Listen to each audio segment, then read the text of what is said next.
BJP को फायदा पहुंचता है। 25-26 साल पहले यही टीएमसी और ममता बनर्जी ने बीजेपी के एक सांसद को दमदम कॉन्स्टिट्यूंसी से कामयाब किया, एमआईएम ने नहीं किया था।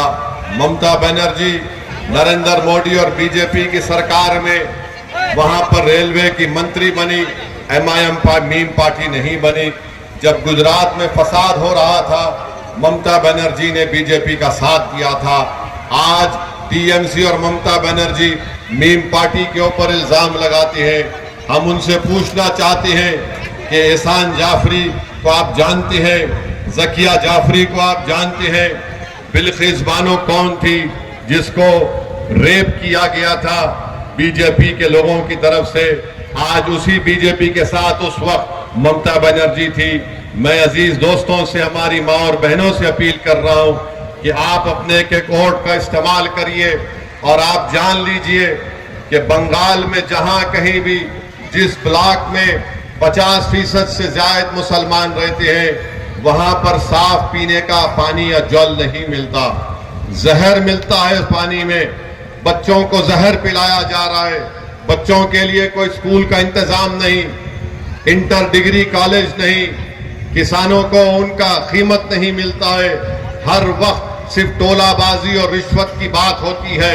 आप बताइए, इस विधानसभा में इतनी बड़ी तादाद में मुस्लिम अकलियत रहती है, तो क्या टीएमसी को कोई मुस्लिम कैंडिडेट नहीं मिला? उन्होंने पूरा सरकार को यहां पर अपना कैंडिडेट बनाया। क्यों बनाया? क्यों बनाया? क्योंकि वो जानते हैं, ममता बनर्जी ने कहा था कि मुसलमान दूधल गाय है। क्या आप दूधल गाय है? क्या आप टीएमसी का मिष्टी दोई है? आप इंसान हैं, आप नागरिक हैं, आपको आपका हक मिलना चाहिए। तो 23 तारीख के दिन आप गुड्डी के बटन पर, निशान पर बटन दबाइए, अपने इत्तेहाद को मजबूत करिए, कांडी में इनकलाब को लाइए और इस नौजवान को, इस फौजी को, मिसबाउल इस्लाम खान को आप अपना नया एमएलए बनाकर बंगाल की विधानसभा में आप भिजाइए इंशाअल्लाह ताला। और जब ये मिसबाउल इस्लाम बंगाल की विधानसभा में जाएगा तो वो वहां से पुकारेगा, कंडी की जनता जिंदाबाद, तो यहां तक आपको आवाज सुनाई देगी। वो लड़ेगा आपके हक के लिए, वो गरीब बच्चों के लिए स्कूल खुलवाएगा, वो रिश्वत को, टोलाबाजी को खत्म करेगा, वो किसानों के लिए रास्ता बनाएगा, वो मस्जिदों की और कब्रस्तानों की हिफाजत करेगा। ये ऐसे आपको एमएलए की जरूरत है जो गरीब को समझे, जो गरीब से इंसाफ करे। आज जिसको आपने अपना एमएलए बनाया, उसकी पार्टी गरीबों पर जुल्म करती है, उनका खून चूसती है। तो मैं आपसे अपील कर रहा हूं कि 23 तारीख के दिन अपना एक वोट आप मिसबाउल इस्लाम खान मीम पार्टी के गुड्डी निशान पर बटन दबाकर आप वोट देंगे ना? इंशाअल्लाह आप गुड्डी को बटन दबाएंगे ना मेरे भाई? एक बार आप मौका दीजिए मिसबाउल इस्लाम खान को। ये नौजवान किसी से डरने वाला नहीं है, ये फौजी है जो आपकी खिदमत करना जानता है। ये मरना पसंद करेगा, किसी के सामने झुकना पसंद नहीं करेगा। ये तो मेरी आप तमाम से फिर से अपील है कि आप मीम पार्टी को वोट देकर कामयाब करिए। मेरे साथ नारा लगाइए, नारे तकबीर, नारे तकबीर, नारे तकबीर।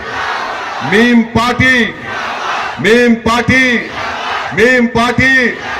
और अपूर्वा सरकार से कह रहा हूं, तुमको अगर तुम रोज भी इस्माइल से मिलोगे तब भी तुमको वोट मिलने वाला नहीं है। इस्माइल मीम पार्टी को, गुड्डी को बटन दबाएगा। और सद्दाम से कह रहा हूं, सद्दाम, तुम्हारे आंख से बहने वाले आंसू ओवैसी को याद है जो तुमको मजबूर किए थे पैर दबाने के लिए। तुम देखना 2 दिन के अंदर अपूर्वा सरकार आकर तुम्हारे पैर दबाएगा इंशाअल्लाह। बहुत बहुत शुक्रिया। मीम पार्टी जिंदाबाद, मीम पार्टी जिंदाबाद, हमारा इत्तेहाद जिंदाबाद, इनकलाब जिंदाबाद, मिसबाउल इस्लाम जिंदाबाद।